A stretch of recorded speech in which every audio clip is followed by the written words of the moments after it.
Greetings there, Firefly515. In this video you've touched on one of the things that I've never really understood about organised religions. Having never really believed in a god myself, I can't say for certain whether or not this is an accurate viewpoint, but I would expect that a person who has a belief in God, who believes that they have some kind of relationship with this supreme entity, would find that relationship to be special and unique and deeply personal. And yet, it seems to me that organised religion not only seeks to describe that relationship for us, it seeks to prescribe every aspect of it, to define every single moment. All of the rules to follow, how to pray, what's acceptable when questioning your faith or asking questions, and usually the answer to that is nothing. Exactly what to think every step of the way. Now, if somebody told you how to look after your dog in this level of detail, you probably have something to say about it. And yet, this level of interference by religion is swallowed hook, line and sinker by the believers. It's just a passive, unthinking, unblinking acceptance, even when it really doesn't make any sense at all, and you should be rolling your eyes and shaking your head. It doesn't seem to offer any real explanations in detail, other than excuses for all of the illogic, like God moves in mysterious ways and all that kind of stuff.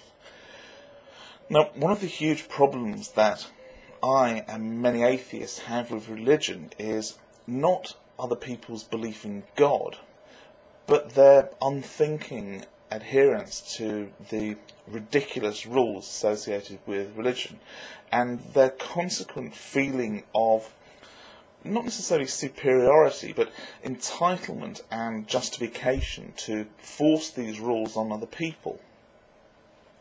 And once somebody starts thinking for themselves, and they have a slightly different view from the rigid letter of what they've been told is truth, it can quite often lead to a kind of epiphany. Suddenly, other people's ability to hold a differing opinion from your own doesn't seem so strange, it doesn't seem quite so wrong. And it just dawns on you that perhaps there is no such thing as universal truth when it comes to such things as spirituality or the meaning of life or morality.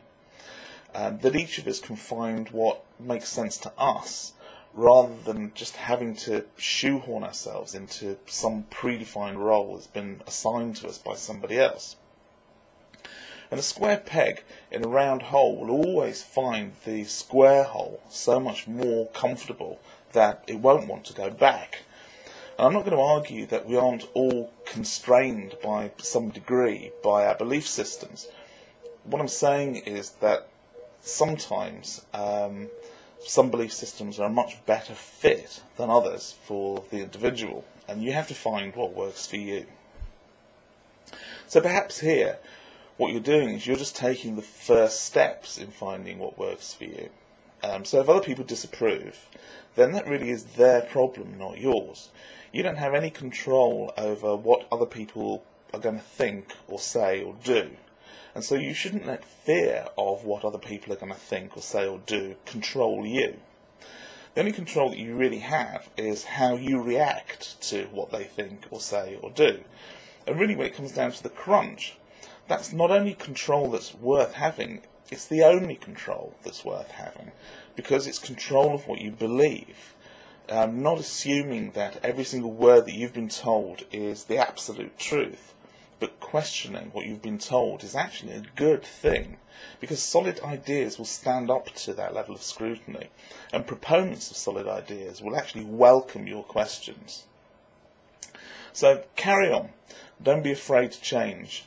Think, evolve, don't be afraid to push your boundaries, and remember that unchanging continuity isn't security, it isn't consistency, and it isn't loyalty, it's stagnation.